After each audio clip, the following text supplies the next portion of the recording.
Halo, selamat datang kembali di Insan Channel. Kita akan kembali melanjutkan alur cerita Superhuman, tapi sebelum ke alur ceritanya, jangan lupa like, komen, dan subscribe agar tidak ketinggalan alur ceritanya. Dan buat teman-teman yang mau traktir Mimin buat kopi, bolehlah ya, linknya ada di deskripsi, dan mari kita lanjut ke alur ceritanya. Akhirnya, set pertama telah berakhir, dengan kemenangan telak dari tim Hope, yaitu 8-0, dan MVP dari set pertama, diraih oleh Baek Jae-ho. Dengan kemenangan sempurna ini, membuat para player tim Hope sangat senang, terutama, setelah melihat Baek Jae-ho, atau kepala pelatih mereka, yang sangat luar biasa hebat, dan bisa dengan mudah, menghabisi para player musuh. Bahkan, mereka berharap, Baek Jae-ho bisa ikut bermain Battlefield, karena setidaknya, dengan kekuatannya itu, dia bisa menjadi top 3 dunia. Tapi, bagi Baek Jae-ho, untuk terjun ke turnamen Battlefield, di usianya yang sekarang, terlihat terlalu memalukan, tapi, setidaknya, dia cukup senang, karena bisa memegang senjata, setelah 17 tahun lamanya. Namun, baginya, semua ini bisa terjadi karena dia, bisa kembali bertarung, bersama Seo Moon-yup. Sementara, Moon-yup sendiri, sedang terlihat asik, melihat sebuah video, yang ternyata, dia hanya sedang menonton sinetron di handphonenya.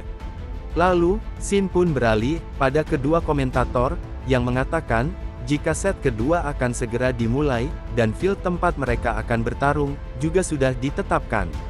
Atas kiri kanan bawah, dan setiap penjuru sudah terhubung, dengan tangga-tangga, dan ruang-ruang, dan ini, merupakan dungeon paling sulit, setelah Anda meninggalkan tangga atau lantai, maka, gravitasi akan bertambah 10 kali lipat. Dan ini adalah, Labyrinth of Death. Dan sebelum Seo Moon-yup dulu masuk ke dungeon ini, banyak sekali superhuman, yang kehilangan nyawanya di dungeon ini. Dan para penonton tentunya, sangat menantikan, performa macam apa, yang akan diperlihatkan, oleh penakluk pertama, dari dungeon ini, yang bahkan, banyak yang tak bisa kembali hidup-hidup. Sementara, Yong-soo, masih terlihat kesal, karena dia bisa dikalahkan dengan memalukan, di set pertama.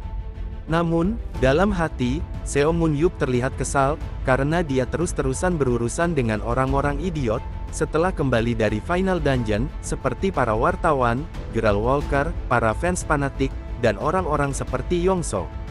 Karena mereka terlihat entah memuji atau meragukan kemampuannya, dan dia berkata, jika kalian sebegitunya ingin melihat kemampuanku, baiklah, akan aku tunjukkan. Tapi, itu akan jauh lebih mengerikan, dari semua yang kalian bayangkan.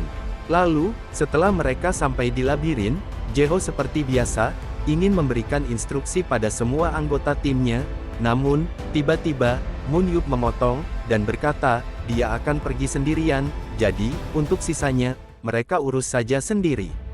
Tapi, Jae-ho menanyakannya lebih dulu, apa Moon-yup masih mengingat struktur labirin setelah dia raid terakhir kali. Moon-yup pun menjawab, jika tentunya dia masih sangatlah ingat, karena baginya, hanya baru 1 tahun, semenjak dia menaklukkan dungeon ini. Mendengar jawaban itu, tentu saja dia juga baru menyadari, memanglah, bagi Moon-yup, waktu baru berjalan 1 tahun, jadi tentunya dia akan baik-baik saja, lagi pula, strukturnya masih sama seperti dulu. Tapi, meskipun begitu, Jae-ho tetap mengingatkan, meskipun tak ada yang lebih tahu darinya tentang dungeon ini, Jae-ho meminta, agar Moon-yup tak memaksakan dirinya.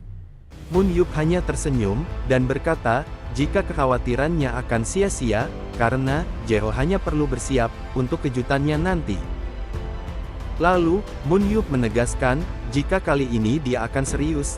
Dalam hati Moon-yup berkata, jika tim Love berseberangan dengan tim mereka, dengan kecepatan tinggi, Moon-yup sudah menebak, kemana mereka akan pergi.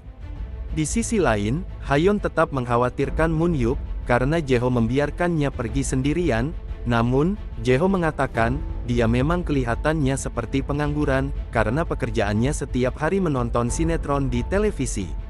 Tapi, tak ada satupun orang yang menyamainya, untuk membuat keputusan di dalam dungeon, dan aku yakin, dia pasti punya rencana.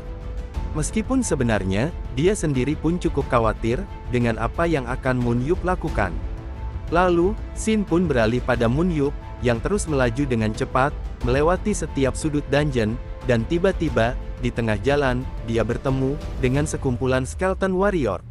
Tapi, Moon Yup hanya tersenyum, dan merasa bernostalgia, karena dia bisa kembali bertemu mereka, dan tentunya, akan kembali menghancurkan mereka.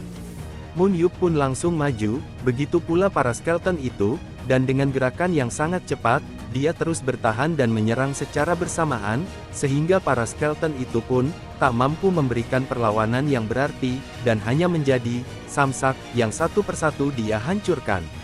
Labyrinth of the Dead, yang sudah 18 tahun dia tinggalkan, masih teringat jelas di dalam kepalanya, setiap sudut dari labirin itu. Gravitasi 10 kali lipat, dimanapun, selain lantainya dan tangga, jika tak terbiasa dengan tata letak labirin ini, siapapun akan dengan mudah jatuh dan mati. Tapi, jika kita bisa memanfaatkannya dengan baik, siapapun akan mendapatkan jalan pintas yang luar biasa. Dan dengan waktu yang singkat, Seo Moon Yup sudah berada di hadapan tim Love, sehingga semua anggota tim Love pun terkejut, karena baru 10 menit sejak set kedua dimulai, dia sudah menerjang mereka. Moon Yup pun mengatakan, jika dia sudah mengetahui level para player tim Love selama pertandingan pertama, dan dengan aura intimidasi yang kuat, Moon Yup menegaskan, jadi, anggap saja diri kalian sudah mati. Kapten tim Love pun mengatakan untuk tidak panik, dan meminta anggotanya untuk mundur, untuk mempersiapkan garis pertahanan, karena mereka tak percaya jika Moon Yup akan menerjang mereka sendirian. Moon Yup yang mendengar perintah Kapten tim Love dalam menilai situasi, cukup terkesan, karena dalam situasi ini, tidak salah jika mereka memutuskan untuk mundur. Karena jika mereka memutuskan untuk maju, maka, pertandingan akan selesai sampai di sini, dan untuk menghargai langkah yang mereka ambil, Moon Yup memutuskan untuk bermain sedikit lebih lama. Moon Yup pun menggunakan skill, Eyes of Analysis, untuk melihat status para player, yang akan dia jadikan targetnya. Satu persatu, status para musuhnya dia lihat, dan setelah dia menemukan target yang dia cari, Moon Yup pun melemparkan tombaknya dengan tepat, sehingga targetnya mati dengan seketika. Dan alasan Moon Yup memilih targetnya adalah karena dia tidak akan bisa menghindarinya, karena dexterity yang sangat rendah, sehingga menjadikannya sasaran yang empuk. Karena mereka bisa kabur dengan sangat cepat, dan dengan sisa tombak yang tinggal 3 buah, Moon Yup memikirkan cara lain untuk menghabisi mereka.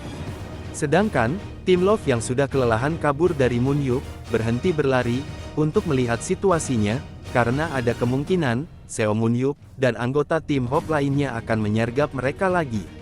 Namun, mereka salah, Seo Moon Yup, yang sudah berada di posisi tertinggi dari mereka, dan mencoba menghitung pergerakan mereka dan kecepatan angin, Seo Moon Yup, sudah menemukan posisi mereka, meskipun kemungkinannya hanya 50-50, dia tetap akan mencobanya. Lalu, Seo Moon Yup pun mengalirkan aura pada senjatanya, dan dengan yakin, Seo Moon Yup, dengan kekuatannya, melemparkan tombaknya, yang sudah dilapisi aura yang pekat. Tombak yang dilemparkan pun memantul, dengan kecepatan yang sangat tinggi, dan tanpa disangka, mengarah pada tim Love, yang sedang mengatur formasi. Tim Love, yang tak siap dengan serangan dadakan itu, sangat panik, karena tiba-tiba, sebuah tombak dengan kecepatan tinggi, mengarah pada mereka. Salah satu player tim Love, yang tak bisa menghindar pun, akhirnya mati, dengan tombak yang sudah menembus tubuhnya. Sementara Kapten tim Love tak mengira dan tak mengetahui arah dari serangan, atau asal dari tombak itu, dan bagaimana posisi mereka bisa diketahui. Sedangkan, kedua komentator benar-benar terkejut, dengan apa yang baru saja mereka lihat, karena ini, sungguh benar-benar kejadian yang tak terduga, dan tak menyangka, jika ini bisa benar-benar dilakukan. Sementara, Moon Yup yang berhasil melakukan serangan itu cukup senang, karena dia bisa memenangkan kesempatan, yang hanya 50% dari perhitungannya. Sementara, di mata para komentator dan penonton, mereka tak mengetahui jelas apa yang terjadi, tapi, saat ini, mereka telah menyaksikan kill terhebat yang pernah ada di sepanjang sejarah Battlefield, yang mungkin hanya Seo Moon Yup yang bisa melakukannya. Dan dengan ini, sekali lagi, Seo Moon Yup telah memperlihatkan kekuatan, dari pemimpin ketujuh pahlawan, dan membungkam semua orang yang telah meragukannya. Oke, sekian alur cerita kali ini. Jangan lupa like, komen, dan subscribe, agar tidak ketinggalan lanjutan alur ceritanya. Dan jangan lupa, buat teman-teman yang mau traktir kopi, bolehlah ya, linknya ada di deskripsi. Dan, terima kasih telah menonton.